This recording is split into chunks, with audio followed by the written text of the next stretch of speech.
नमस्कार. आजच्या मंत्रपठणामध्ये आपण श्री गणेशांचा एक नवीन मंत्र शिकणार आहोत. हा मंत्र अत्यंत सोपा व फलदायी आहे. ह्या मंत्राच्या नित्यपठणाने श्री गणेशांचा कृपाशीर्वाद आपल्याला प्राप्त होतो. प्रत्येक कार्यात कार्यसिद्धी होते, तसेच संकटांपासून आपल्याला संरक्षण मिळते. हा मंत्र सकाळी, संध्याकाळी किंवा रात्री म्हणावा. शक्य असल्यास मंदिरामध्ये जाऊन म्हणावा, शक्य नसल्यास देवघरासमोर म्हणावा. ह्या मंत्रामुळे आपली भाषा सुधारते, तसेच कॉन्सन्ट्रेशन देखील वाढते. शक्य असल्यास तुम्हाला ह्याचे पारायण देखील करावे 11, 21 किंवा 108 वेळेस. हा मंत्र पुढील प्रमाणे आहे. ओम गम गणपतये नमो नमः.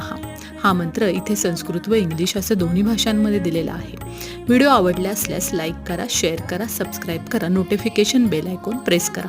इतर कोणतीही माहिती हवी असल्यास कमेंट बॉक्समध्ये कमेंट करा. धन्यवाद.